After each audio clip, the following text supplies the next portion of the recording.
ನಮಸ್ಕಾರ. ಸ್ವಯಂ ಪಾಕ ಅಭಿಮಾನಿಗಳಿಗೆ ಸ್ವಾಗತ.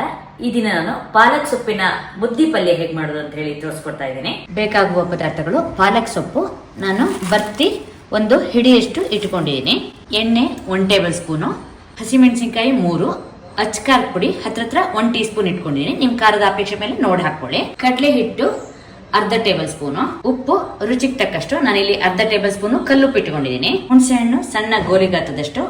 ನಾನು ಹುಣಸೆ ಹಣ್ಣನ್ನ ಈಗಾಗಲೇ ನೆನೆ ಇಟ್ಟಿದ್ದೀನಿ. ನೋಡಿ, ಇಷ್ಟು ಹುಣಸೆ ಹಣ್ಣಿದೆ. ಇಂಗು ಸ್ವಲ್ಪ, ಇಂಗಿನ ತೀಕ್ಷ್ಣತೆ ನೋಡಿ ಹಾಕೊಳ್ಳಿ. ತೊಗರಿಬೇಳೆ 1 ಕಪ್ನಷ್ಟು ನಾನು ಈಗಾಗಲೇ ನೀರ್ ಹಾಕ್ಬಿಟ್ಟು ಚೆನ್ನಾಗಿ ಬೇಯಿಸಿಟ್ಕೊಂಡಿದ್ದೀನಿ. ಮೆತ್ತಗೆ ಬೇಯಿಸ್ಕೋಬೇಕು. ಪಾಲಕ್ ಸೊಪ್ಪನ್ನ ಸಣ್ಣದಾಗಿ ಹೆಚ್ಕೊಳ್ಳೋಣ. ಒಂದು ಪಾತ್ರೆಗೆ ಎಣ್ಣೆ ಹಾಕಿ ಕಾಯ್ಲಿಕ್ಕಿಗೆ.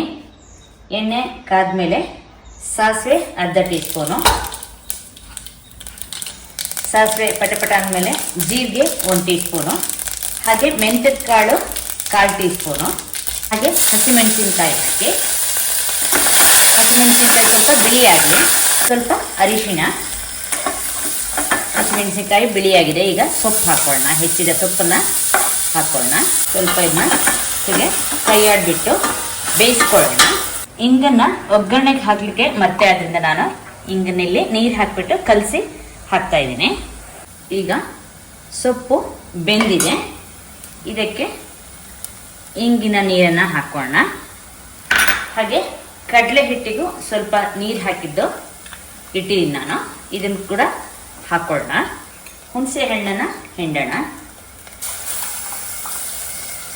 ಖಾರದ ಪುಡಿ, ಬೇಳೆ ಕೂಡ ಹಾಕೊಳ್ಳೋಣ. ಹಾಗೆ ಉಪ್ಪು ಹಾಕ್ಬಿಟ್ಟು ಚೆನ್ನಾಗಿ ಕೈ ಆಡಿಸ್ಬಿಟ್ಟು ಇದನ್ನ ಕುದಿಸ್ಕೊಳ್ಳೋಣ.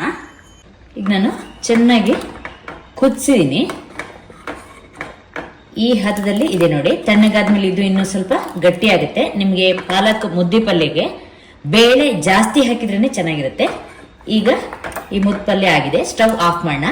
ಇದಕ್ಕೆ ನಾವು ಮೊದಲೇ ಒಗ್ಗರಣೆ ಕೊಟ್ಟಿದ್ರಿಂದ ಆಮೇಲೆ ಒಗ್ಗರಣೆ ಕೊಡ್ಬೇಕಾದ್ದೇನಿಲ್ಲ. ಈ ಮುದ್ದಿ ಪಲ್ಯವನ್ನ ಅನ್ನದ ಜೊತೆ ಕಲ್ಸ್ಕೊಂಡು ತಿನ್ಲಿಕ್ಕೆ, ಹಾಗೆ ರೊಟ್ಟಿ ಚಪಾತಿ ಜೊತೆ ಕೂಡ ಇದು ತುಂಬಾ ಚೆನ್ನಾಗಿರುತ್ತೆ. ನೋಡಿದ್ರಲ್ವಾ ಪಾಲಕ್ ಸೊಪ್ಪಿನ ಮುದ್ದಿ ಪಲ್ಯ ಹೇಗೆ ಮಾಡೋದು ಅಂತ ಹೇಳಿ. ನೀವು ಕೂಡ ನಿಮ್ಮ ಮನೆಯಲ್ಲಿ ಈ ಮುದ್ದಿ ಪಲ್ಯವನ್ನು ಮಾಡಿಬಿಟ್ಟು ನಿಮ್ಮ ಅಭಿಪ್ರಾಯ ನಮಗೆ ತಿಳಿಸಿ. ನಮಸ್ಕಾರ.